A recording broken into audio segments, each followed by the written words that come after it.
Everybody, welcome back to the Autoholic. Today, Stephen and I are joined by our good buddy Ross McLaughlin, who had a great idea to get us to set up another little series here. We're going to call this one Shift Talkers, and we're going to probably every other week we're going to sit down and each of us is going to bring some interesting Craigslist finds to the table. We'll come up with some categories and maybe pick a winner. But we'll see how it goes and see if you guys like it. So, welcome, Ross. Ross, this was your idea. So why don't you tell us a little more about what you had in mind for tonight? Yeah, so the idea would be maybe each week we all pick a category. This time I pick them all. We're going to go through our local Craigslist and find a car that fits each category, and we're going to discuss them all. Maybe we choose something we like the most. There's no real criteria for what constitutes the best, whether we want to buy it or whether it's the most interesting. Who knows? Like, it's 2021. There's no rules in this year. But the three categories this week would be 1970s Americana under $15,000. The goal there being that maybe these are a little bit more obscure cars, not your 1972 Hemi Cudas. 1980s Mercedes. That's an ode to Stephen and Ryan here, two big fans of such types of cars. It's easy to follow. W123 owners. Yeah, two W123 owners. We should just change this channel to W123 Anonymous. Yeah, welcome to Porsche Talk and W123 Wizards. I need to get on that. You gotta join the club, Ross. Yeah, I've been looking at them. Even sent a good option in New Jersey today. Right, there's a few out there. And the third category would be something that I know we all love, and by we all I mean Ryan and I. I don't know about Steven. I'm not quite on the boat yet. 1990s pickups, which really implies American pickups, but we'll see what everybody has. Yeah, I'm noticing a theme. We're working our way through the decades with a few specific categories, but I like it. I like that too, and I think maybe as we go forward, we could continue to do that, do different decades, and switch around the countries pricing or whatever. But I like the idea of looking at things from different years. And so what I'm hoping we could do with this, guys, is that we bring a little bit of like something interesting to note about the cars that we bring to the table, not just like, hey, there's this car, so when I get my turn to talk about mine, I attempted to do that. So we'll see if I have any success or not. So because our huge fan base is curious, we're working through the process here. I'm thinking that we present our cars and maybe give a 2-minute overview of the listing and the research we may have done. And then we all get to talking about it. And, we're not all just talking shift here. Yeah, we're not talking shift. Boy, that was so cheesy. I think with the listings that we chose, there's not going to be much shifting being done. Not this week. This week. I'm surprised. I'm expecting Ryan to pick. Find the ones that are all manual. Also, not the case. So some context Steven, for the listeners. Oh, you want Steven to go first? Yeah, Steven should kick us off with his. Well, which category? I think we should go category. We start with the Americana, and just to say, Steven is searching from the New York City area Craigslist. I am from the San Francisco Bay Area Craigslist, and Ryan is from the lovely state of Rhode Island and the Providence Plantations. Although that name is officially changed. You threw that in there. Right, and I didn't quite get that memo, so mine might be a little bit more spread out. But this week. This week. Whoops. Here we go. So Steven's car is a 1970 Olds Toronado. Take us away. Yeah, so here we have an Oldsmobile Toronado. It's currently listed for $13,500 on Craigslist, somewhere north of Boston. So if you are in the market for a 1970s Americana car under $15,000, this might be the car for you.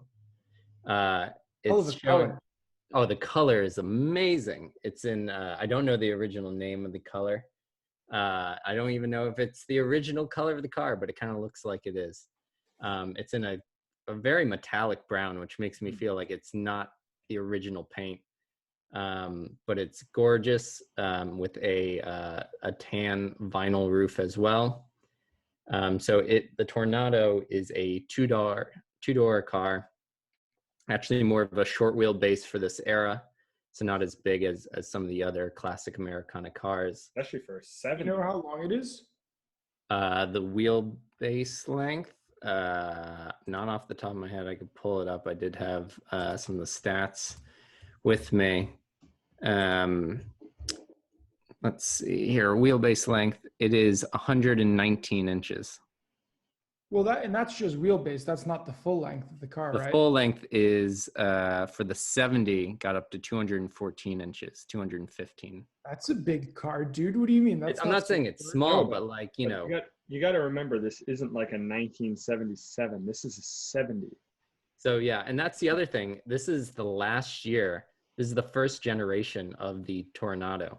So the car was originally released in 1966. So this is actually, I'm a little cheating here because this is kind of a 60s design, but I saved myself because in 1970, the body style changed. And actually, I might ask you to show the generation of car, you know, when it was released in 1966, and then show the generation of 1971, because, you know, there is quite a difference. And I think the 70 is the year to have. I think it's the best looking. So in 1965, when it was released, it had these hidden away headlights, and had a little sharper of a look, almost like I guess maybe like a Buick Skylark kind of. There's something a little exotic about this one. You know, very sporty, but also very luxurious looking. So in 1970, they got rid of the hideaway headlamps, and I think it just gives it a lot more of a smoother, more modern look to it. When I think of the Tornado, I think of the 1970. I mean, can we talk about, it didn't say which engine in the listing, right? It just said, so in 1970, it had the larger 7.5 liter Rocket V8 by GM. Forgetting how many 400 horsepower car? It's a 385 horsepower. 385. That's a lot of power. 385. 373, dude. They were monsters. Yeah, and there was actually a special package you can get on that generation. You know, you see there like the GTs, and that did bring it up to a 400 horsepower car. So it had a 3-speed hydromatic gearbox. This car was pretty renowned for GM and Oldsmobile back in the day. It was actually the first U.S. production front-wheel drive car since 1937. This is front-wheel drive, this one here. This is a front-wheel drive. Wow. And the first Tornado was as well. Yeah. Say that again? Flip-up light. First gen of the Tornado in general, not just the 1970. No, right. The Tornado in general was the first front-wheel drive kind of U.S. production car since like 1930s. This car also, the first generation, the Tornado, was the first one with a subframe. It was the first with a torsion bar. It was the first passenger car with torsion bar suspension. I wish we should pull up a diagram on torsion bar. I have no idea what that looks like. Yeah, actually the suspension is really interesting on this one. And, you know, I'm not an engineer, but I can find the... it's like an air-cooled 911 suspension. A pickup truck in the front, right? Right. So it had torsion bars in the front, which was the first application for GM in the US using torsion bars. And it had unequal length double wishbones.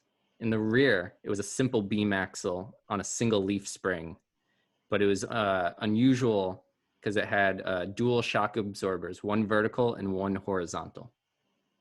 So when they say a beam axle and a leaf spring, is that saying like you have the beam, you have the car, and there's one leaf between the beam and the car instead of a leaf on either side?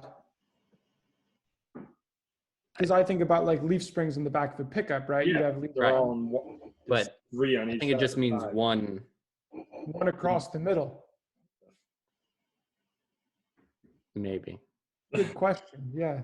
Well, I don't know about that, but Can that's interesting. we talk about this specific car? I love this story. It like so.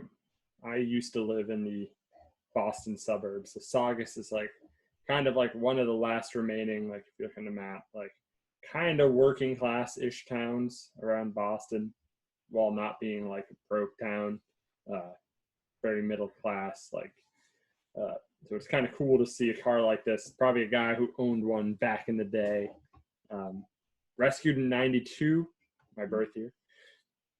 Revived over many years and have owned it since. It needs to find a new home that will show it some love and the attention it deserves. All inquiries will be responded to. On-hand appraisal was performed in 2013. Too much to list here. Reach out and I'll provide the info you're looking for.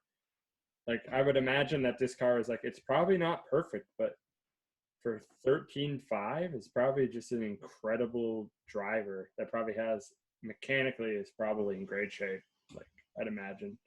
I can't believe still that there's 385 horsepower through the front wheels of this car. That is really impressive. I mean, that maybe is like one of the, like when I think about older cars with high horsepower front wheel drive, I don't know what, I can't even think of a car with more horsepower and front wheel drive. No, especially of that kind of style of car. I'm thinking this is the single leaf spring design with the two shocks, but So that one had a horizontal shock as well. Yeah, so so it was actually, it was a really good car for the year. It won Motor Trend's Car of the Year. And it did well selling. And it was, kind of an amazing engineering feat. They applied a lot of good innovations, and it sold really well and did really well. The weakest point was its drum brakes on the earlier gens. Had significant brake fade after after a few hard stops, but that was solved with a disc brake option later in the generation. 4-wheel discs or just on the front? 4-wheel drum. Oh, nice. Oh, you need the discs. Yeah. No, I think just front. Just fronts. Isn't it funny to think about these guys from Motor Trend like hooning these cars with 4-wheel drums?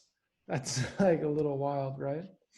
Don't you love how Oldsmobile back then was like the coolest brand? And then when we grew up, my association with Oldsmobile were dark red Cutlass Sierras in the 90s. Yeah, it's such a horrible car. Yeah. The lamest cars. And then they died off. No, it's true. It's a little sad. GM had such glory days in the 60s with all these brands having like really big personalities. Yeah. Oldsmobile, Buick, Pontiac, like, I mean, Oldsmobile might have been the coolest one. I don't know. I recently have fallen for Pontiac a little bit. Pontiacs were cool.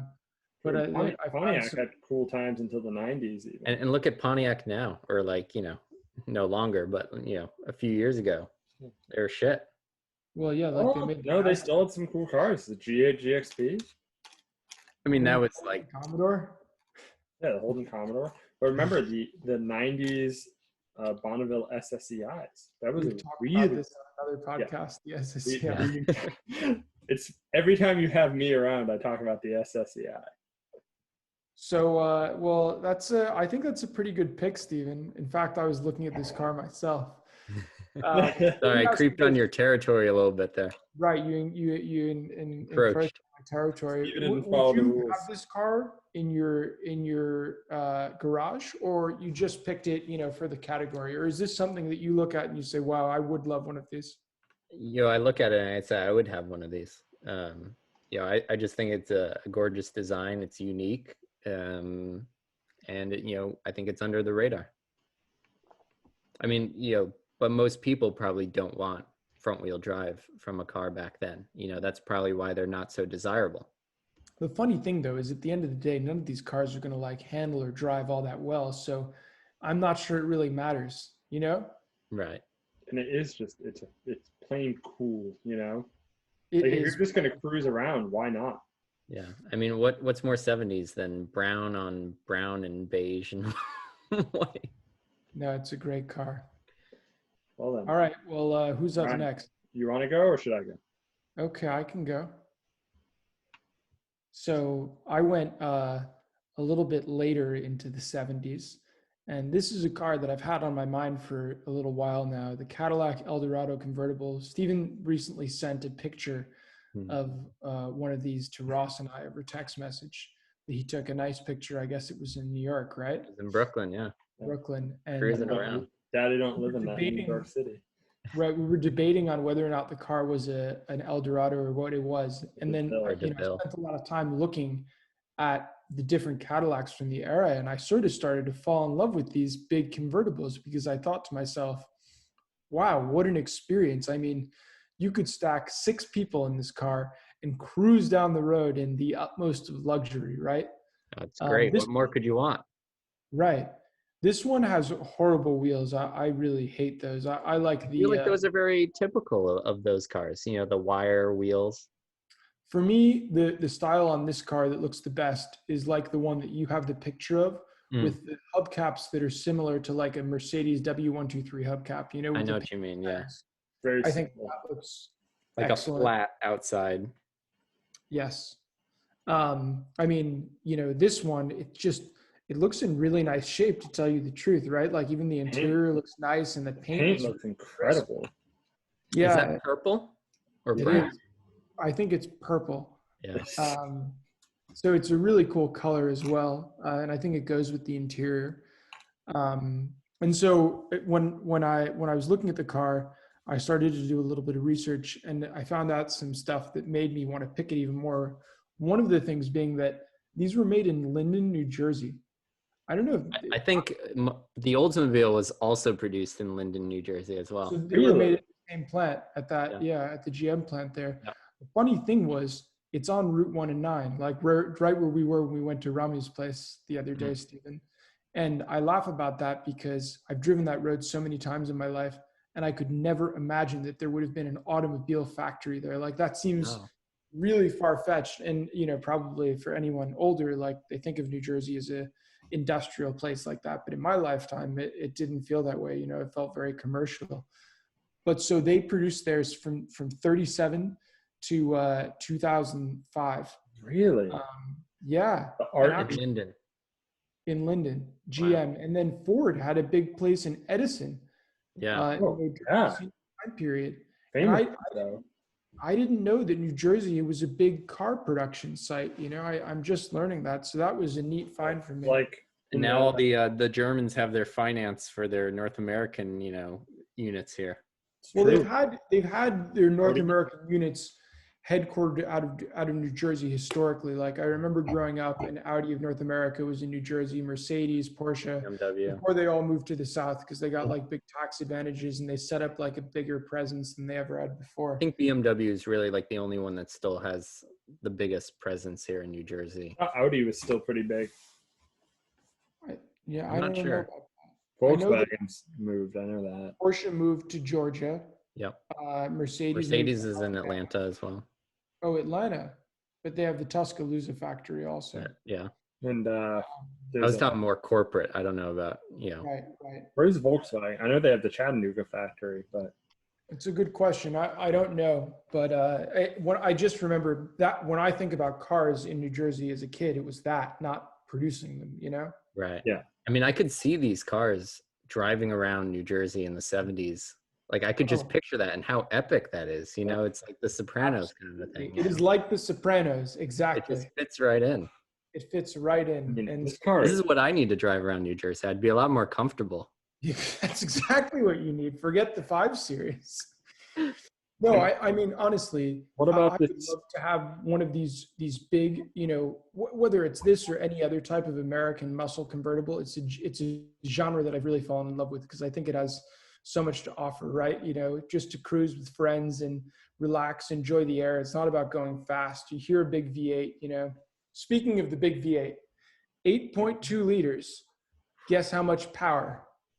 280. Probably like 150 or something. 190 horsepower out of Oh my God. liters. Unbelievable. Woo-woo. You know, this is 6 years after that Oldsmobile. I guess that's why I was so shocked.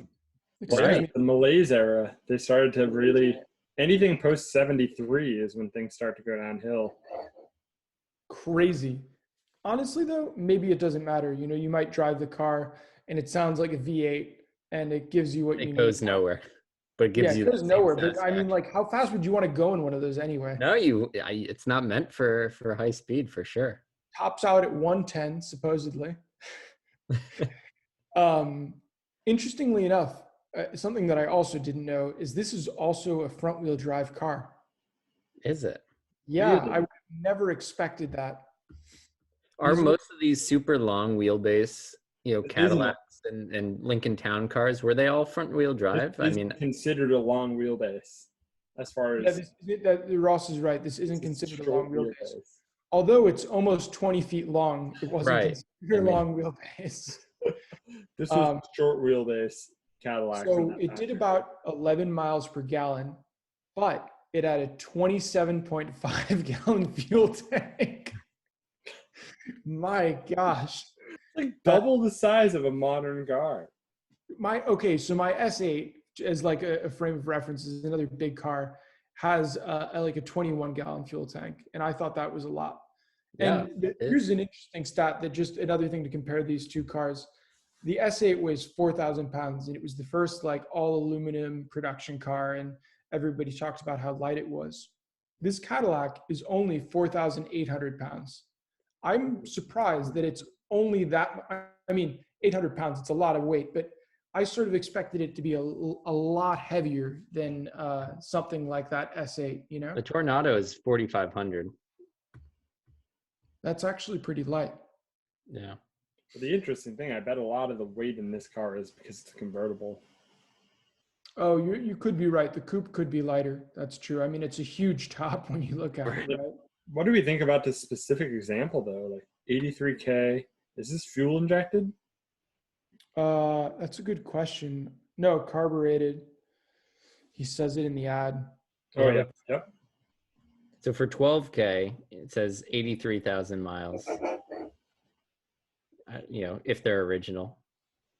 I mean, It looks the guy looks kind of like dodgy. I'm firm on my price. I know what I have and what it's worth. Go online and educate yourself. I don't think that's dodgy. It's just a boomer, dude. He's a boomer selling the other He's boomer. attached. He's an emotional angry about boomer. I hate those ads though. Like, what's your point in posting that? He wants what he wants for it. Have you ever? Price and everybody's trying to get the lowest price, but you're not going to get there with that line in your ad. Have you ever sold a car on Craigslist? You got to deal with some real schmucks. Yeah, but I'm nice. I'm like, listen, I'm not going to sell the car for that amount. I appreciate your inquiry, but right. I understand it because I lowball everyone on everything. I'm trying to get everything for the lowest price. It's the game you have to play. Yeah, Ryan, right. We know. We've been with you before. So this is in the Bristol area. So this is Rhode Island, right? This is around the corner from my house. I could go buy this car like tomorrow. So, I can't even imagine driving around, Rhode Island by the coast in this big open convertible. What a nice experience. It would be. And I think like the purple with the white interior is just incredible. Like, how could you go wrong? It is interesting to me that it's not like a pure bench seat. It's like two buckets kind of turned into a bench. That is a little weird too. I think the back is a full bench though. One thing I would notice is this guy's garage is very clean. So I would say he probably took good care of the car. It looks very organized too. He looks like a fastidious person. How cheap and how much money could it be to maintain this car? It's probably not so much. Like a monkey could work on this. Hey, interestingly enough, guys, if you go keep scrolling, Ross, back to where you can see the taillights. You see between the metal area, that's the taillight, and like the rest of the car, you see how there's like kind of a space that's painted there.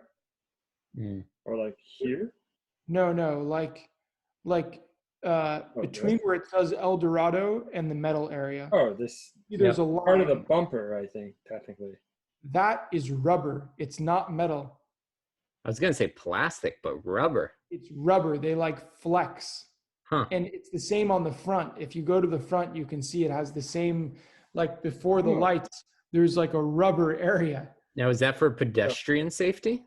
I'm not Probably, sure. When you think of the post, like, what is it, 74 or whatever, is when all the cars have those ugly bumpers.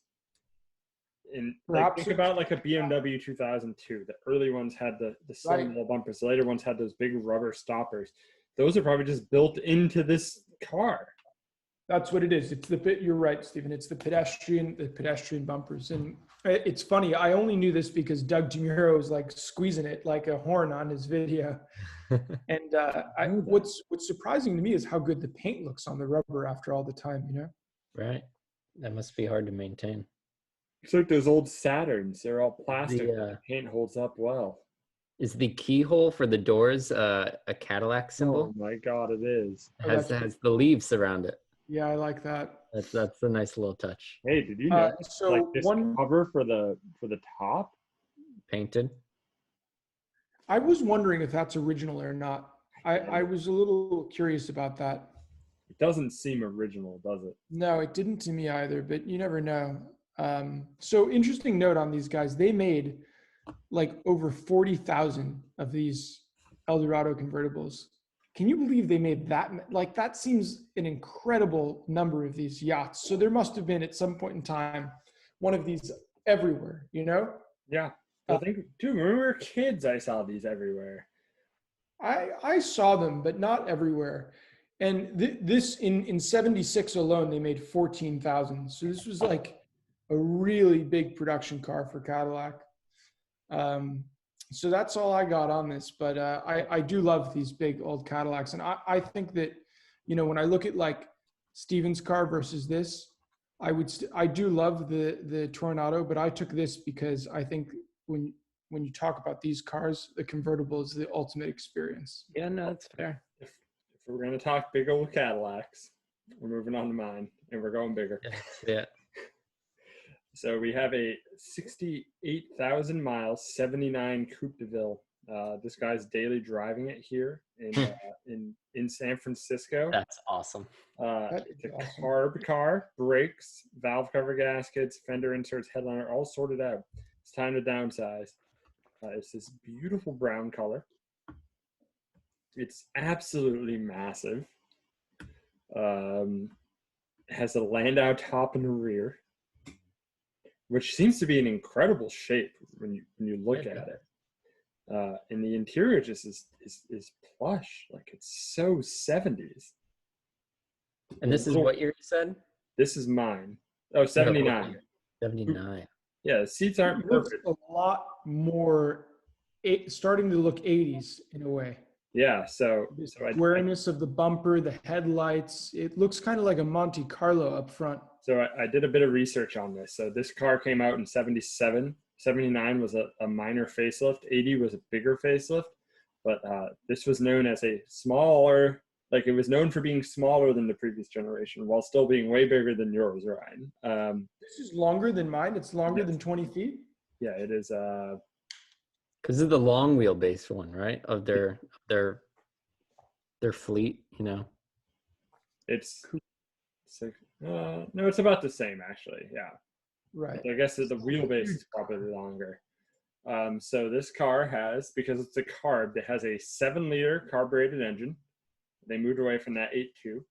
180 horsepower, 320 foot-pounds. There was a fuel-injected version you could also buy with 15 more horsepower. That one had a 0 to 60. So imagine this car is going to be slower than that. This car had a huge V8 that had a 0 to 60 of 10.9 seconds and 116 mile per hour top speed. It was replaced the next year. So this was the last year you can get even this V8. It was replaced the next year with a 6-liter V8 with 150 horsepower and a 13.6 second 0 to 60 and 100. Oh my gosh! So the Malaise era just got worse and worse. Yes, it got worse and worse. The 79 though, it was noted for, they changed one major thing about it. It had an aluminum hood, which is interesting, which looks like a good place to save a lot of weight. Yeah. Ryan, you talked about how they built so many of those Eldorado convertibles. They built 121,890 of these coupes in 1979. That's not including the sedan. Just in 79? Just in 79. And the Oh coupes. my gosh. And Cadillac made so many cars. so Like many cars. Imagine America was full of Cadillacs. Just everywhere there were Cadillacs. Well, think about it. Like the greatest generation, the people who fought in World War II, they were hitting that age where they could afford these. They were buying them left and right. Like America was right. These were, I don't know the exact place this was assembled, but there's 3 assembly plants: Detroit, Linden, and Southgate, California. But the crazy thing was, and this might actually be the price of the later ones, but they sold for up to $11,728, which I thought, okay, that's probably going to be an insane amount of money. But adjusted for inflation, 79 to today, that's only $42K. Yeah, it's not so much. That's not that insane for what was considered like this insane luxury car at the time. This looks a little less luxurious than the car that I showed, or like Fleetwood, the other one that we showed before we got on. So the one we showed before was definitely, that was a Brougham, right? That was a Fleetwood Brougham. Yes. That was a nicer car. I like this interior better than yours, though, Ryan. Yeah, this has more going on, and has more character. I like the design of Ryan's more, but there's more here.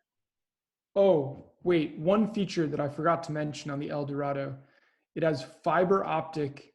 I think this has it too. If you look at the front, do you see how like right above the headlight in the corner, there's that little thing that sticks up? What that is there's a fiber optic cable going in there that actually shoots a light out of there to show you where your blinkers or your high beams are on. So on both of those sides, you see, using fiber optics, a light at the end of your bumper on your blinkers and your high beams. Really? What? Yeah. That's wild. It is wild. They were doing Cadillac was doing some crazy stuff back then. Which is funny because like you look back at it and there's like, you can see that this was clearly the decline. Like 60s, 50s Cadillac were like what? They were like on par with Rolls Royce. Like, right. They were like the top of the world. And in the 70s, it started to go downhill. But like, I've been dreaming about this. Like you guys know, and our listeners should learn. I have, in the past couple months, started to listen to almost nothing but Steely Dan. And I just dream about like driving around. Like imagine it's 1980, you're driving around in this car listening to Gaucho. Having an expensive habit that's justified by this large flat hood. I wasn't gonna say it, but I'm glad you did, and you put it in the best way. Yeah, it's the most cocaine car ever, and you just throw an 8-track in, and you listen to Gaucho. You got Babylon Sisters going down as you're driving down the coast. Russ, you should realistically go take this car for a test drive. I really should. So where is this one located? In San Francisco. I was up there today. I should have just been like, let's go drive. You're going up on Sunday. Take it for a drive. Organize with the guy. Yeah, that's not a bad idea. I couldn't imagine, being stuck on a hill and, having to put the gas down to get up the hill and the roar of the noise as you try to just lug all this weight up those hills in San Francisco. Yeah, you're right, because it wouldn't move anywhere with the horsepower, but it would make a lot of noise with 7 liters. Yeah, it'd go up to like, $3 or $4 grand before you, actually start going anywhere. I gotta say, it's interesting because it's like, I loved Ryan's car, but you can see that they took some of the design, the design pieces from that car. Yeah, they're very similar. Language, and they like improved upon it a bit. Like you can see that they took these metal inlets here and like fins, the fin, like the modern fins, and integrated into this brown rubber, which doesn't look as good as on your car, I will say. They look like they haven't aged as well, but like these fins look better the way they built the lights into it. Yeah, the fins do look really good. Honestly, this car, condition wise and like mileage, I think it's a really interesting car. It feels unique to me that it feels more unique to me that this survived in this condition than the convertible that I selected. Especially as a daily driver, but you're also in California, not, the Northeast. Still, I mean, it still looks great. Well, it sounds like this guy's been daily driving it. He bought it with $49K. It has $68,000, so he hasn't owned it that long. I can't believe this guy's been daily driving it. That's hysterical. A 70s Caddy is his daily. But why You not? should have bought the Jetta, Ross. Does You the could have spent AC $9 work on it? What was that, Steve? Does the AC work on it? I don't know. Why it better? You don't need it in San Francisco. Yeah, you don't really need AC in No. San Francisco. Well, actually, it depends. When you and I were crossing over the hills in San Jose and the Viper, we could have used AC. Yeah, I mean, No. You said San Jose. That's an entirely different climate than San Francisco. Right, 30 minutes down the road. 30 minutes down the road, it drops 50 degrees. Like, Yeah, right. well, remember when I met you in Monterey that day? in Monterey, so And different. I told you the temperature dropped over 30 degrees from me leaving Morgan Hill and driving down to Monterey. Like, there's No, a point that's on true. 101 where the temperature will drop like every 10 seconds. You'll see on your car will drop 1 degree. It's insane. Gosh, But look at I his miss- rear the seat. more we It's talk about this stuff, the more I miss California. And I'm thinking we probably don't have Pebble this year either. I don't know. I think things will be better by then. Well, let's hold out hope. I'd love another Pebble trip. Right. This is actually rear wheel drive, this one. Yeah, this one's rear-wheel drive. Are you sure? Yes. I mean, 100%. if I'm trusting his listing. I'm looking at Wikipedia. It's FR layout. It's a C body. It shares. That's so weird. You would think that this and the other car shared the same chassis. It shares a platform with the Cadillac Fleetwood Brougham, which is definitely a nicer car. That one you showed earlier. Like, maybe you should bring that up. Buick. Well, okay, I'll bring that up in a second. But out of what we brought to the table, Yeah. who's our winner in the 70s cars? I think I would vote for Ross, actually. Actually, I think I'm going to go for Ross's as well. Yeah, Ross, you won this one. That's Okay. just the Would condition. you go with your own Ross? I don't know if I would. I think, I don't know, Steven. There's something about yours I really like. But Oh yeah, that one It's is a very unique car. It's very Very- cool for Yeah. what it is. It's just a little bit wacky. I think this is the most 70s American of all of them, though. Like, this is like classic. personifies 70s it, right? Americana. It is, and for me, it's the most unusual because of how it is. Like, the Steven's car, was restored, all this stuff. Like, the guy put like a, subwoofer in the trunk. Yeah, I didn't And, like that. This one is just like stock, and this guy's driving it. I don't know. I'm into this story. There is something I like about that. Second owner.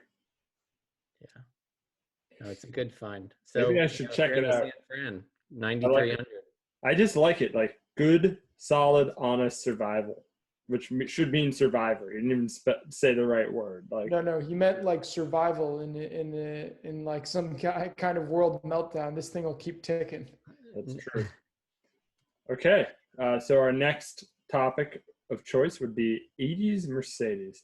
So for a little background, I think we already said it, but Steven and Ryan have been big 80s Benz guys, and they also know it's some of my favorite cars. I've just never had the pleasure of owning one. So who wants to go first? Should I I think we jump? keep the order.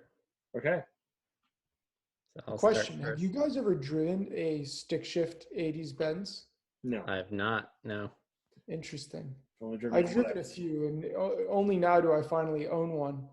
But it is like we're so used to these cars with automatic, and the stick shift does change the experience dramatically. Yeah, you always keep pushing for me to change mine to a manual. Yeah. Having owned one and lived with one, do you still stand by that? 100%. You would enjoy Yeah. the car a lot more. It's I not think like there is some character to the auto, though. What's that? There is a lot of character to the auto, but It's it's a great probably a auto. very different character. It is. I would rather have the car with the stick because at the end of the day, you're in control. So Right. any of the herky jerk that you get with the auto, you don't have with the stick, Right. So more, to be honest, it's more about the smoothness than like excitement about driving a stick, I would say. No, absolutely. I mean, the autos aren't really known for being the smoothest. No. Well, and these sticks aren't the smoothest either. Like mine, I probably have to change the gear oil, but it's pretty clunky. Like I have to be really deliberate to knock off smooth shifts, especially first to second. It's like like first, wait, second. Also, you need to get going somewhere, you have to move, with that non-turbo. Oh yeah, well it's a problem because you're exactly right. You have to so what I'm doing is I short shift into second very early, so I'm not waiting for it and then just floor it in second and Gotcha. rely on the gobs of torque that I have to Is it slow though? Like I've never been in a non-turbo 123. Is it slow? The funny thing is, it doesn't look slow when you're driving it because the speedometer is so big. Well, you'll see what it looks like on this one. Right. The gauge goes pretty fast across the speedometer, but that doesn't actually That's all that matters. Right. But it's deceiving. I don't know. Like when you're driving it, it doesn't feel, shockingly enough, for a car with like 65 or 70 horsepower, whatever it has, right, it doesn't feel so slow. Like it drives on modern roads perfectly fine. Right. But we still have to do a drag race between mine turbocharged and your 4-cylinder. We do. It will be interesting to see. I would imagine yours is going to be quite a bit faster. Right. No. Especially like Steven, you have that car so figured out. Like I think the biggest moment for me, and there's been a lot of moments in that car, but was when you and I over this past summer went camping up in the Whites. The way you drove it, it just felt like a modern car. Like it felt fast. It was quiet on the highway at 80. Like I felt super comfortable and refreshing up to the end. It didn't feel modern when you and I were searching every nook and cranny of New Hampshire for a dispersed campsite, and then your fucking relays just started failing in the middle of the window switches. Yeah, the window switch. That's what it was. But other than that, it was so good. They're not quiet at 80 on the highway, though. I disagree with that. The motor turns. Window seals and. No, like forget even the window seals. Just I feel like the motor is revving too much with the 4 speeds. If either of us had a 5-speed, I think it would be a lot nicer at 80. I didn't think Stevens felt so bad. No, I mean you can do it, but like you always said to me when you drove the car that you usually drive at about 70. No, it's most comfortable at around 70 or so. After a while at 80, it feels a bit tired. Yeah, it's like wound out. Like the car, you can really, it's revving at a diesel to like 3,500 RPM. Yeah, that's exactly what it's kind of at 30. Yeah. That's a lot for a diesel. It is high strung. Okay, so anyways. So this is you, right, Steven? This is me. You already won. My area in New York City. And I love if you read the description, this car has been around, but it's very clean. So if you look, this is a light ivory over Palomino MB Tex. It has an electric sliding sunroof on this. It is the 300, but it is a non-turbo diesel. So it's a naturally aspirated inline 5, the 3-liter. So imported, not U.S. car. I do think they brought these over to the U.S. Those bumpers are U.S. bumpers. They might have federalized it at the time, though. I was of the belief that they only brought the turbos to the U.S. The turbos in the coupe form were only available in the U.S. So they didn't have the turbos in coupe form elsewhere. But you might be right. I mean, it was brought over. It was purchased at 23,000 miles. Yeah, the car was purchased pre-owned. In San Francisco, European Motors, moved to LA, then it was in Montana, and then it went to New Jersey, and now it's in New York City. Has 129,000 miles on it, which is not a lot.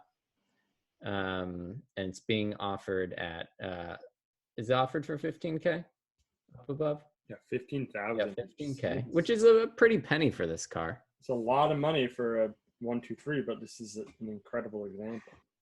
And this is a non-turbo, so it might not be as desirable as probably the turbo ones are, but it's from one perspective, but from the other, there's less lag. Yeah. Not as fast, but maybe more linear. No, it's definitely more linear, but I do love the turbo lag. Mm-hmm. But it's very clean, no rust. I think it has the original radio too, if I'm not mistaken. Oh, So it says hasn't that been. an aftermarket radio is equipped. Oh, does it? That's the only unfortunate thing about That's a most big older myth. You Mercedeses. have to have the Becker Europa. Mercedeses. Ryan, does yours have that? The Becker Europa? Yeah. Yeah, I just Oh yeah, it does. I dropped my Becker off to Becker Auto Sound so they could install Bluetooth in. Do you in it. have it, or does Becker still have it? I have it back. I put it in the car, but the unfortunate thing is it doesn't seem like they fixed the tape player because now the tape player is not working. Hmm.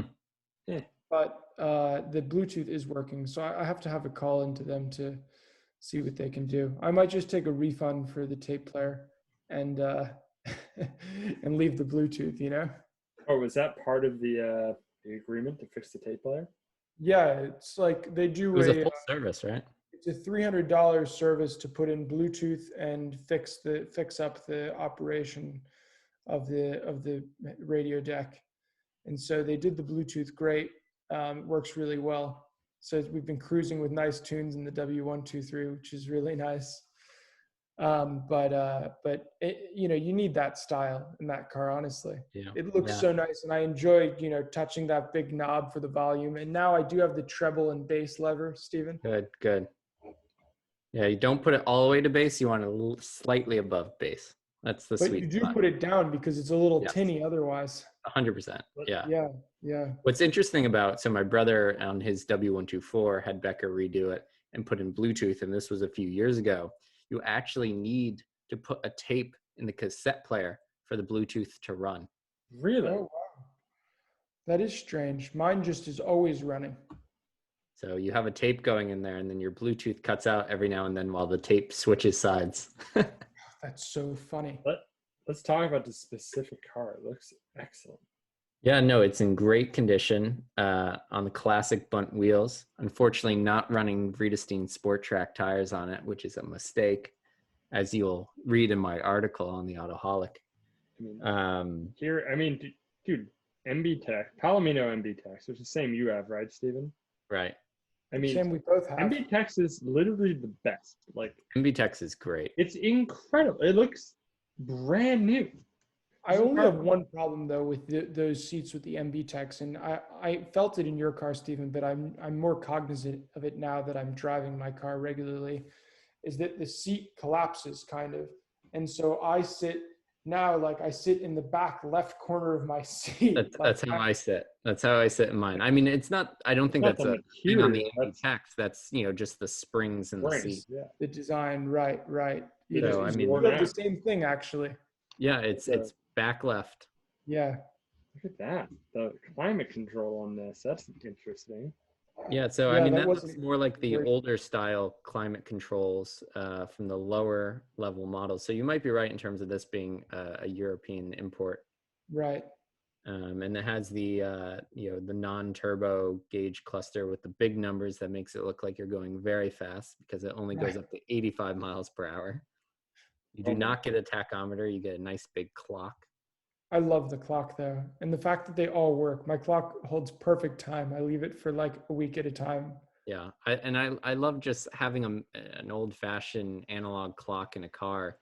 Do you sit in there and can you hear it tick? Yeah, absolutely. You can hear it tick. It's a great calming sensation. And you don't get that in modern cars. This is very 1, 2, 3. The glove box sags a tiny bit. Right. Oh yeah, they all are like that. They don't match up perfectly over the years. These are great though. I love these vents. Mine in the center. I don't know if yours is like this in your car. I don't have real center vents like this. Mine's just it has a slider beneath and it's a vent from the outside for cold air. Right. No, I have this. I think it was a thing for the 300s. So do you even know what I'm talking about? You've seen that, yeah. I think those were originally in the 114, 115s maybe, and they kept it over. Right. So I only get heat on the left and the right. It's a great little car.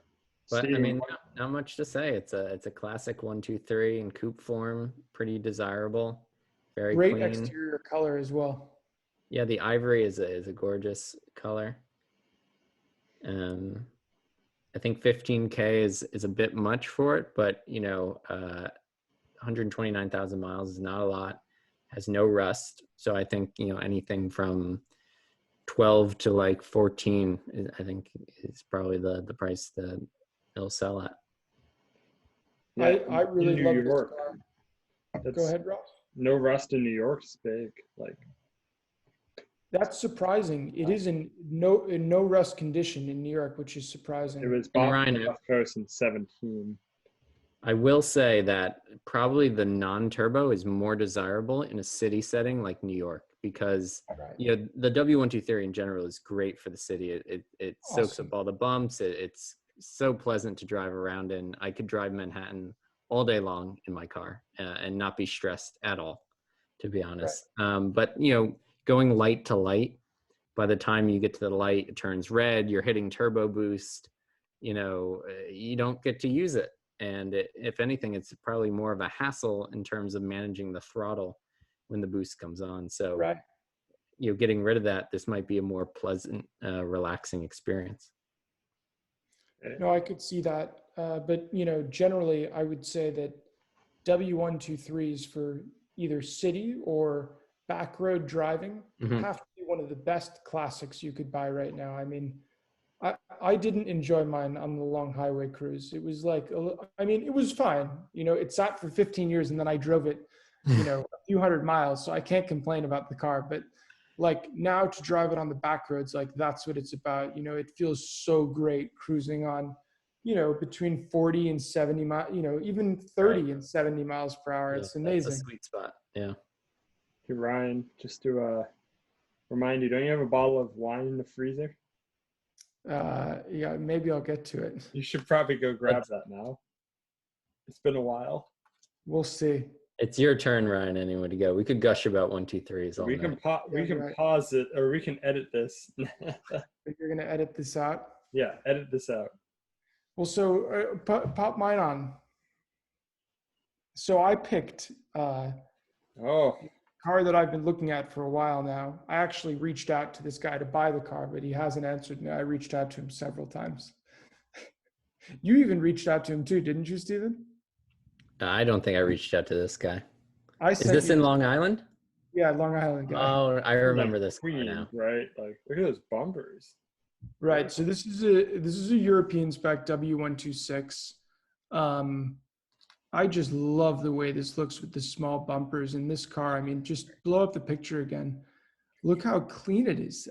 This thing is like, it looks to me like mint. The bumper's in great shape. It has interestingly enough, it has been converted to US lights, but it still has the yellow fogs, which I think add a lot of character, especially on this silver color. Love the wheels. Are those bunts? Or Yeah, they are. Same. They might be 15s instead of 14s, but right, they do look a little bit different. But I picked this because I just thought to myself, for $5,000, what more could you ask for than this Is that car? a cloth interior? Or Yeah, so it's oh my god! My favorite interior on the W126 is it's like more like a velour, I would say. Yeah, 80s cloth. Velour interior. Some of the best ones have like this blue, or they even have green interiors or red like this, and it's super cool. Yeah, that's a New Hampshire plate. Now the other things I think are cool on this, it does have the rear reflector deck. Heck blender. Right. Which you don't see too often, which is mixed. Like on the 124, I think sometimes it doesn't work really. On the 126, I think it works pretty well. I could go either way on it, but it does look pretty good on this car, especially with the Euro bumpers. Yeah, with the Euro bumpers and the hitch. And I love how it's a 280 and it has a tow hook on the back. Right. And supposedly, according to the guy, 3,000 pounds towing capacity. That's pretty serious for a 280. Interestingly enough, by the way, this car has 180 horsepower. That was more than I was expecting. And it's actually only a 2.7 liter, even though they say 280. The M110 dual overhead cam. I don't know if you guys can picture it, but it's a very iconic Mercedes straight six with like the, sort of aluminum cam covers. Really great. And the other thing that I noted about this car was that I don't know if you guys knew this, but I knew 126s were really popular, but they sold 818,000 W126 sedans. So almost Globally? a million. What's that? Globally? Globally. That's insane. It's a It's an huge S number. class. It's not like Right. you're talking the 1, 2, 3. You're talking the top of the line. Right. So it's a really, really big number. And, you know, I think about these S classes as big cars, but, you know, to put it into perspective, this is 16 feet versus the 20 feet of the Cadillacs. So like way shorter. And it weighs about 1,200 pounds less than the Cadillac. Right. This car is very light actually for what it is. It weighs 3,400 pounds. That's pretty light.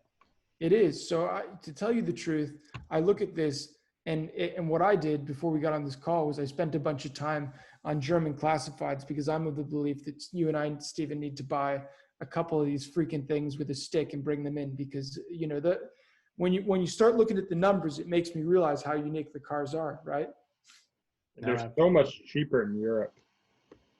It's hit or miss now. They are. Not like it was a couple of years ago. Exactly. I think people are starting to appreciate the 126 more than they have historically. You know, and certainly we've seen it in the US, especially with the 560s. Like the other car I was going to mention was a really clean 560 SEL, which was up for $25,000, you know. And so the 560s are starting to see big money. We've seen them on Bring a Trailer go for like in the 40s, I believe. So the adage historically was that four-door Mercedes never sold for big money like the coupes and convertibles did. But I think that people are coming around to these cars because they look at them and they love the character and they realize that they're usable. And if I compare this to my experience with the W123s, I think this is maybe a little less characterful on a back road, but it's more usable. Like you could drive at 100 miles an hour on the highway in this car. Yeah. And think about when you had your 126 and we drove it everywhere. I think it still had tons of character on back roads. And like we drove it on like a lot of dirt roads. No, it does. It has big suspension. It soaks everything up. I mean, they're great cars, but the 123 definitely has more back road character than the 126. I will say, after having owned them both. I think the problem with this car is that like there's not many photos, so we can't say for sure. But $5,000. It says like negotiable too. Why? It seems like a steal to me as well. It's a ridiculous price. It seems like a great buy. Why do you think I emailed the guy twice? Yeah. I find that when, just as a mention on Craigslist ads, when the guys don't leave their phone numbers, often it's 50-50 chance that you actually get in touch with them. Right. Yeah. No, I agree. Move on to mine. Let's do it. Okay, so I went for a 1980. I went with a car that I've always had an adoration for, W116. So this is a late one, huh? This is last year of the W116 because yours was an 81. Well, and they were producing the W126 in 78. Oh, in Europe. Right. So actually, that's a note I took here is that the 300 SD was only produced in 79-80. It was U.S. Canada only. They built 28,634, which is actually a surprising amount. It is. Interesting. Actually, they only sold the diesels of these in the U.S. I read that also. Yeah. This car looks great though. It has Euro lights, $6,500 out in Monterey. So you know it's in good shape. It's probably owned by. Super clean. It has this seat cover, so that's probably not great. And this wood insert is very strong. Yeah, I don't like that. But apparently these, from what I've heard, these 116s were like had insane build quality. Like they were absolute tanks. I have no experience with them. The thing is, it's funny. You see, these 116s all had real leather, from what I understand, and they just don't hold up like the MB Tex did. That's not Tex. Yeah, it's not Tex. But 160K miles, which it's funny because my other choice for this was going to be another 300 SD.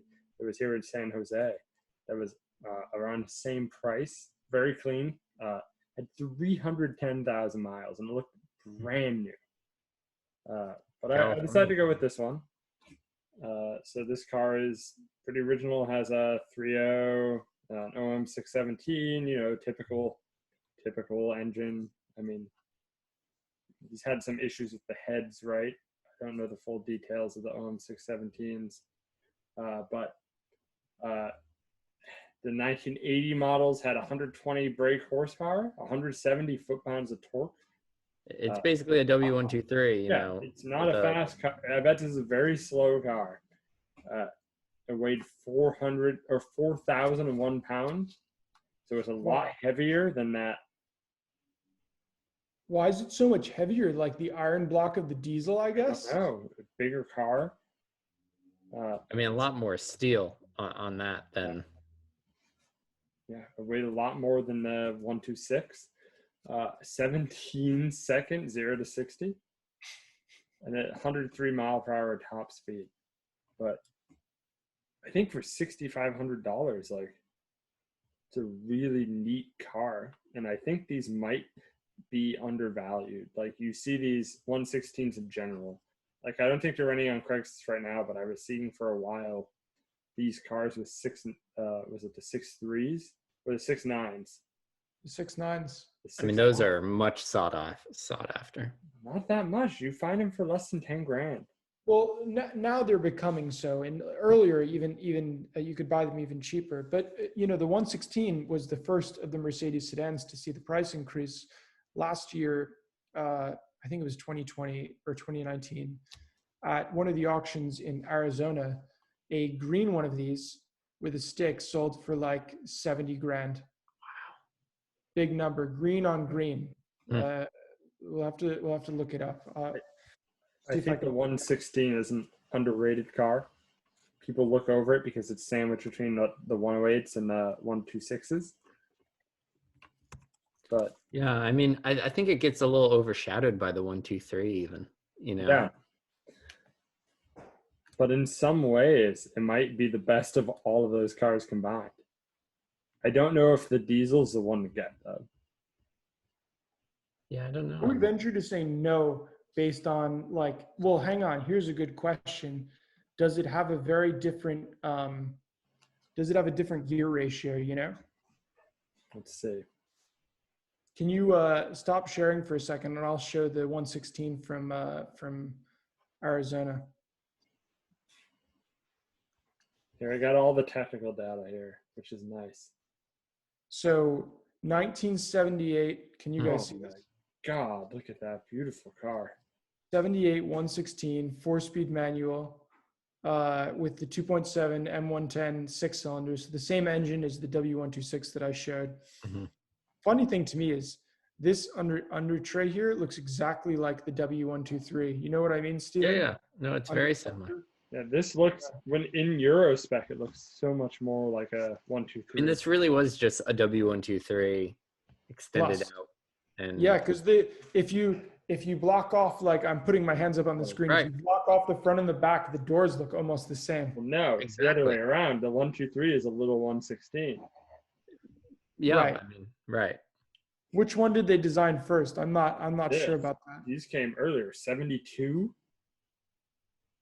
Look at this thing racooning it. So this car that I was talking about has a gear ratio of, or a standard axle ratio of 3.07 to 1. So it's pretty long, but it's not the longest one. The 6.9 had a ratio of 2.65 to 1. Oh my God, that interior is incredible. Right. People paid 70 grand for this interior. I mean, I can't believe that it went for that much money. That's like one of the best interiors I've ever seen in a car. I mean, only 52,000 kilometers, you know, it's pretty much like new. And you look at it, it really does look like new. Yeah, that's probably. But, you know, you buy that. Do you think these are going to go up? Is that going to appreciate much from 7,800? Like, they'd have to not drive it, not enjoy it, keep it in that condition, and sell it in another 10 years. This Yeah, almost that is a little bit of a bitch to buy it at that price, because what do you do with it? But I think the person who bought it is a different buyer. I think they're somebody who's wealthy, somebody who loves these cars and saw this one as like the best one, and it was with a stick. And they're probably going to put it in their collection with other cars and drive it occasionally and not care about the value. Even look at that front valence is not mint. Actually, I feel like this car could be a case of somebody who like isn't even necessarily a collector. Like it's somebody who bought this car because he had one back in the 70s and just wants the best one. Like I bet this car will 70 grand. I don't know. Imagine being uber rich when you want to buy the car you had in the 70s and you find the best example with the most unique interior and colorway. Well, my point here is we need to start importing W126s with unique interiors so that we can have a stockpile of them for once they want to start selling for 70 grand. Not a bad idea. Euro trip soon, boys. What's that? Europe trip soon. Yeah, right. We have to go stock up on our cars. Right. You know, there's a shipping container shortage. Oh, I know. Ryan and I work in this world. I'm out of the logistics business, as it turns out. I'm in business development now. It's a great feeling to not worry about logistics. I'm a little envious. All right, Ross, what's yours? My favorite. That's tough. It's not mine. I have a certain love for Ryan's. There's something really cool about it, but I think you win, Steven. Steven, yours is just great. Like there's a cool little story behind it. It's just such a sweet car. You're not going to find a better example of a 123 coupe than that. Yeah. You know, I think I'm going to go with Ryan's just because I want to buy it. I'm going to go with mine too. I liked Steven's a lot, but I thought it was too expensive. Yeah, true. Yeah, it is $5 grand. That's absurd. They don't have the original radio. Right. That's a problem. It's a problem for me. I mean, who knows on that 280 SE if it has the original radio, but I imagine maybe it does. Or maybe it right. Okay, boy. Well, we might have to just write it off because the guy was an asshole and never wrote us back by email. But we're going to move on to 1990s pickups, which we've been all autos. Americana because I mean, there's not really any interesting 90s Japanese pickups. I mean, besides the Toyota and like Tacoma kind Tacomas and Nissan hard bodies, cool, but they're not cool enough to talk about because they're all the same. American trucks back then had like so many options. I agree with that. I'll send you the one I found. Who's this? Toyota, which was this is Steven, right? This is Steven. This is me. Okay. So tell us about it, Steven. Oh my God. It's so good. Yeah, so I mean, this is actually right in my backyard near where I grew up. It is a 1997 F350 XLT. It's in a gorgeous light blue, almost like a robin's egg blue, very pastel-y color. It is very clean. There is little to no rust on the underneath. If anything, it's all surface rust. Super clean, great ground clearance, 4x4. Long bed with a single cab auto. It has it's a diesel Power Stroke diesel engine. The famous 7.3. Right. This color, Steven, is fantastic. Steven, this is a truck, dude. This thing's incredible. Simple interior. I love red lines at like 3,700, 3,800. Speedometer also goes to about 80 miles per hour, same as the funny thing is the acceleration is probably similar to a 240D. Probably is. No, it's probably faster than a 3 liter instead of a 3 liter. Right. But it's listed for $18,500 in Fairfield County, Connecticut. Which I think the biggest thing that always gets me about these cars, and you guys know I'm not sold quite yet on the 90s pickup trucks fully. This one I think did get me a little bit. It's a little bit of a charmer, but I think it's very particular on the pricing of these cars. I mean, all you really need to do is have a clean one. You can sell it for whatever you want. But that's the thing. It's just so hard to find a clean one because these were used as utility vehicles. So I would be just so interested to talk to the owner of, what's the story behind this car? They didn't leave much in the ad behind the story of it, what number owner they are, what it was used for. Was it garage most of its life? It has a ton of miles, 200,000 miles, and it's this clean.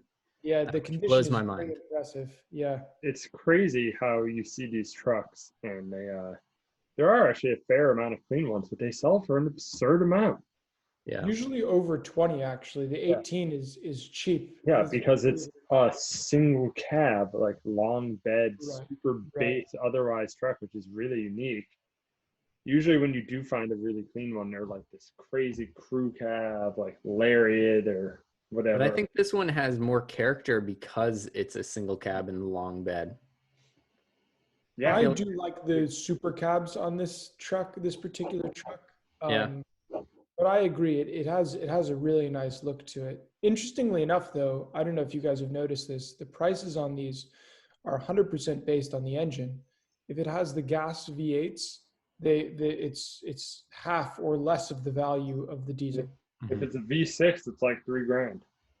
Right. Well, I mean, so those are only in the F-150s. So if you talk about the F-250s and F-350s, which I think have become the more desirable of these, it's called the OBS generation, the 9th generation of the Ford F-Series.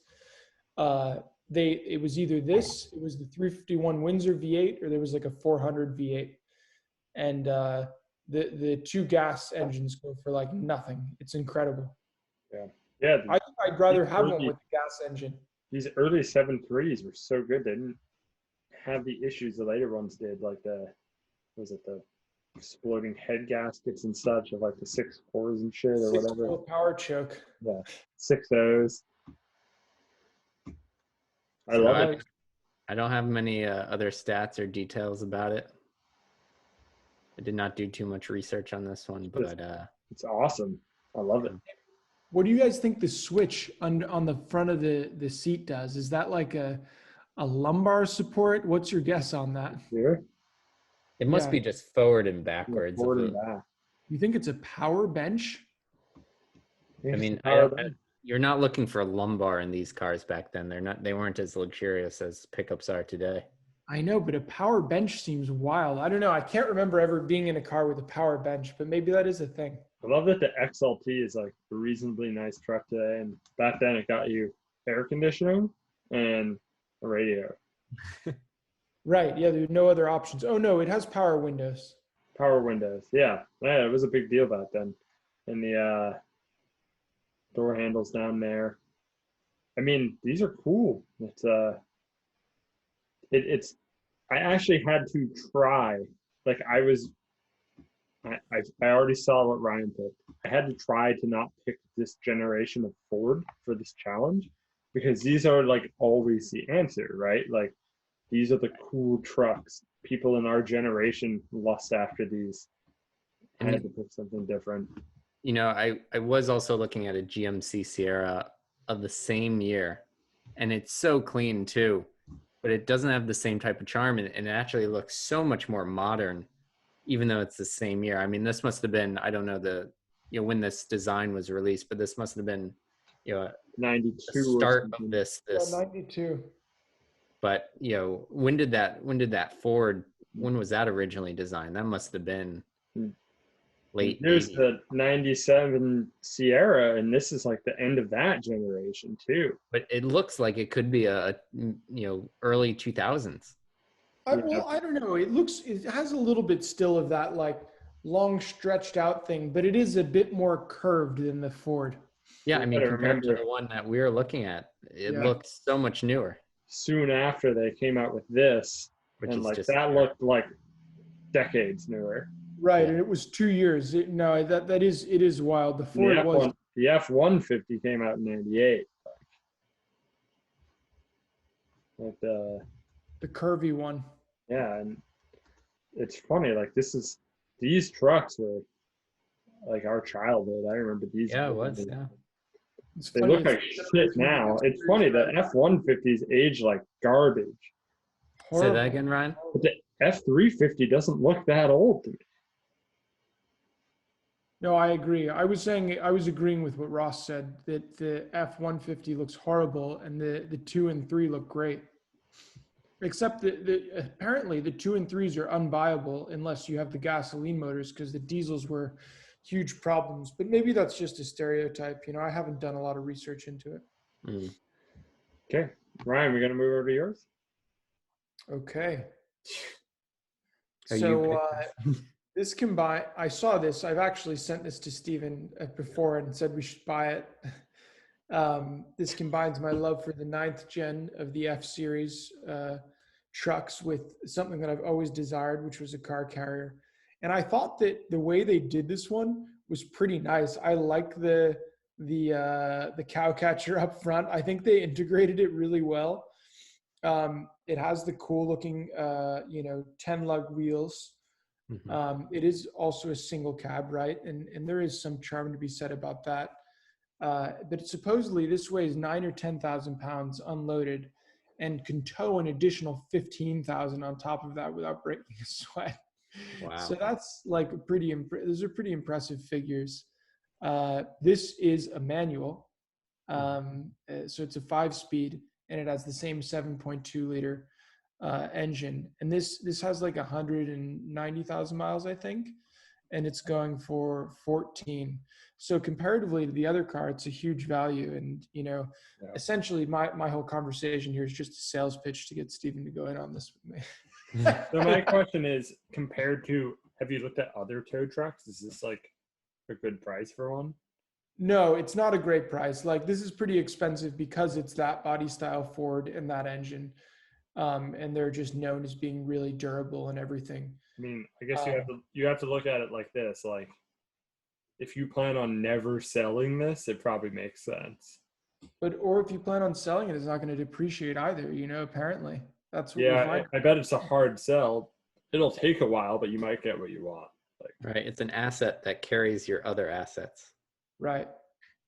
And listen, I fell in love with the idea of a car transporter. I don't know if you guys have been to the Mercedes Museum in Sindelfingen in Stuttgart, Germany. I know what you're talking about. They have in the museum the Mercedes transporter that they made to carry the 300 SLs. And it's right there, Ross, the blue one. Yeah. And after I saw this, I was obsessed with the idea of having like a truck that could carry, my stuff. And the reason they made it designed in this way was so that they could go very fast to and from the races. So this thing actually goes aerodynamic, which is pretty wild. Yeah, it is. It's a very cool truck. It wouldn't be a bad buy. I think you should do it. Just got to pick up another car on the way. Right. Steven, you buy that and get the Volvo on your way and then come up here. Yeah. Maybe I should get the W116 that doesn't run. Right. Yeah, you could, but I could just pick that up for here anyway. Oh, that's by you. That's right. It is by me. It's in Cape Cod. What'd you get, Ross? My turn? Yeah, let's see it. So I picked something a little different. I had to avoid picking a 90s Ford because I was about to. So I picked a 94 Ram with a Cummins. And it's rear-wheel drive, which is interesting. So this truck is fucking mint. It is clean. It's absurdly clean. So it's regular cab, like standard bed, auto, unfortunately, but just like, look at that steering wheel. like 90s Kenwood. This is a very cool truck. It's in incredible condition. It's in incredible condition, and I don't think the price is that insane. It's $12,900. It has 174K. So this is the first year of the platform. So obviously these 94 Ram, this was like, in our lifetime, I guess, this was like the most important truck, right? Like, this is when trucks became modern. They designed this thing and like, basically, like, think of like truck douchery and everyone being like, oh, big macho truck guy. Like, this started with this truck. Like, the whole aesthetic of it looks like a big rig. But this was, to me, it looks like a Viper. Yeah, it looks like a Viper. Too far off. It's the truck of the year by Motor Trend in 94. Oh, really? So to put this into perspective, how big of a deal this truck was. The platform was released in 94. In 93, it had 95K units of sales. 94, it spiked up to 232,000 units. 95, they sold 410,000 units. Wow. So the Ram, how did that compare to the other pickups at the time? I'm guessing the Ram, I mean, if you compare this to the Ford and the GM offerings, this looks incredibly more modern than those cars. I believe it was much higher until the late 90s. Like once the late 90s rolled around, it started to get overtaken. But it's a 5.9 Cummins, 12 valve straight six, one of the best engines ever. 160 horsepower, 400 foot-pounds of torque. And that's because an auto would be a little higher if it was a manual. I do know that the gassers of these, from my experiences with friends growing up in high school and such, had garbage transmissions. They would chew through transmissions, but I think this specific example, it's a little bit of a bummer. It's rear-wheel drive, but at the same time, it's kind of cool. But it is cool. But I mean, like, I love that rubber strip actually on the back of it. Me too. I don't know what it is. The conditions it's in. It looks so good. All the plastic aged so well. It's insane. It looks like, with the sticker on it, it looks like a brand new truck. With 170,000 miles. I was thinking about this recently. Why is it that they build trucks so much tougher that you can put all these miles in use on them and they still look like good and have serviceable life? Whereas cars, 9 out of 10 cars at 170,000 miles look like they should, be ready to explode, I mean, you're not like scratching the underside of this car too often, where, a lower car, you're curbing it and you can't take the potholes as much. There's better suspension on this. And it's a little bit of a marketing tool, right? Like, people aren't buying a Corolla because, well, I guess people are buying a Corolla because it lasts 300,000 miles, but other cars, like, they're buying it because it's economical, it's comfortable, it's luxurious. They market this as a dependable, like, you can climb up a mountain and your balls will get 3 times bigger and it'll last for 400,000 miles. Like, right. But no, I mean, most of these didn't. This is a particularly special example. I want to see believe it or not, I'm going with you on this round, which is shocking because I'm such a big fan of those Fords. How could you not? This thing's incredible. It is incredible. I want to see the steering wheel again. What are the 4 buttons on the bottom of the steering wheel? I'm so curious about that. You have it's all cruise control. Oh, it's the worst cruise control I've ever seen in my life.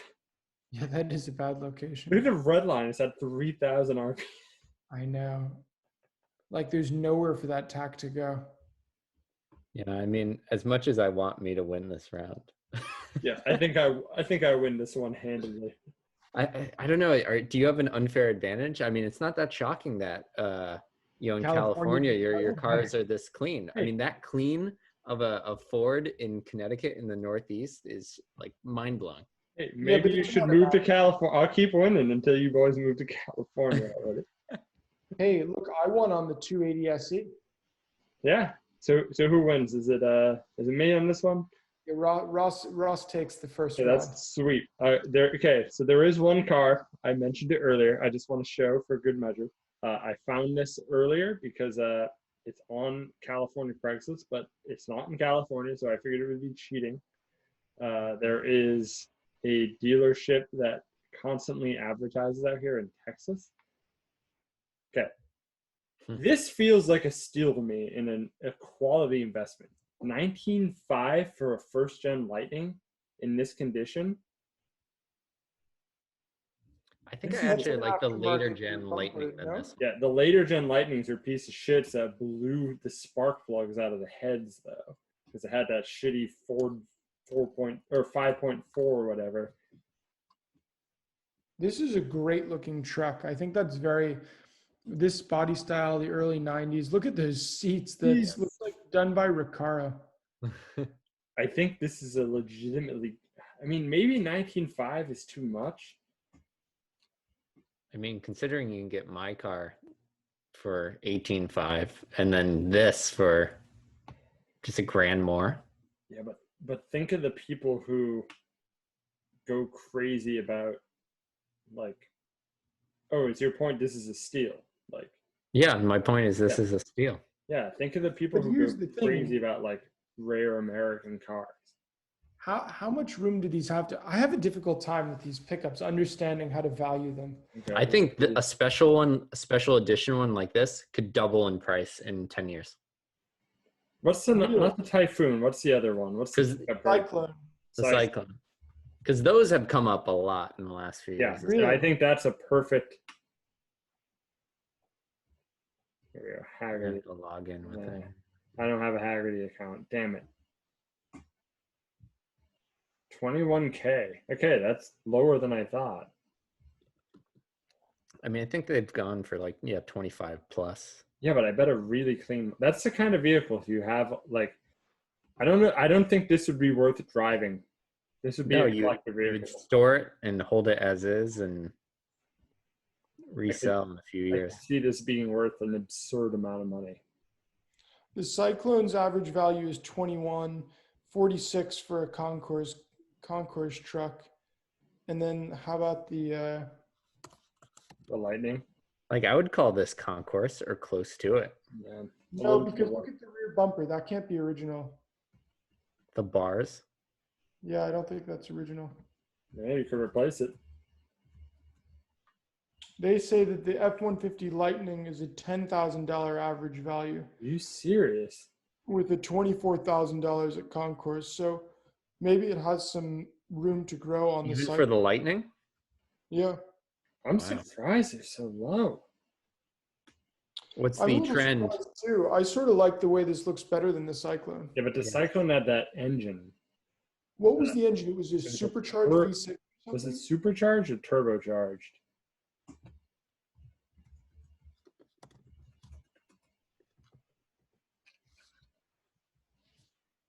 It was a turbo V6.